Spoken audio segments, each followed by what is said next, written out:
সাংবাদিক এবং মিডিয়া ব্যক্তিত্ব লরেন বুথ ইসলামের আধ্যাত্মিকতায় মুগ্ধ হয়ে মুসলমান হওয়ার মধ্য দিয়ে ইসলামের সত্যতা আরও একবার বিশ্ববাসীর কাছে প্রমাণিত হল বলেও মনে করেন তারা।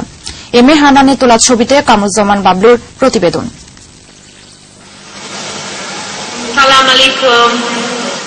লন্ডনে ইসলাম চ্যানেল আয়োজিত গ্লোবাল পিস অব ইউনিটি শীর্ষক আন্তর্জাতিক সম্মেলনে হাজার হাজার মানুষের সামনে গত শনিবার আনুষ্ঠানিকভাবে ইসলাম ধর্ম গ্রহণের ঘোষণা দেন ক্যাথলিক পরিবারে জন্মগ্রহণকারী লরেন বুথ।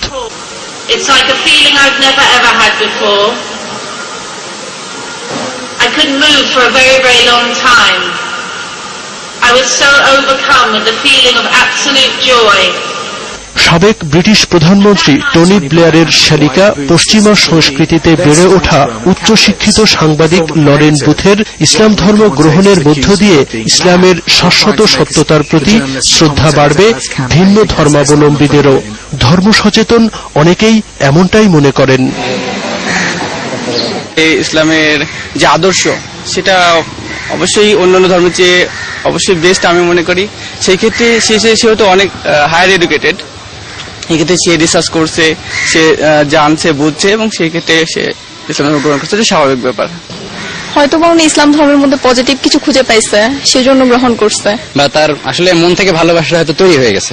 ইসলাম ধর্ম সম্পর্কে ওনার অনেক ধারণা পরে উনি গ্রহণ করছে, যে ইসলামটা তার পছন্দ হয়েছে। সমাজবিজ্ঞানীদের মতে লরেন বুথের ইসলাম ধর্ম গ্রহণ বিশ্বজুড়ে আলোড়ন সৃষ্টি করেছে।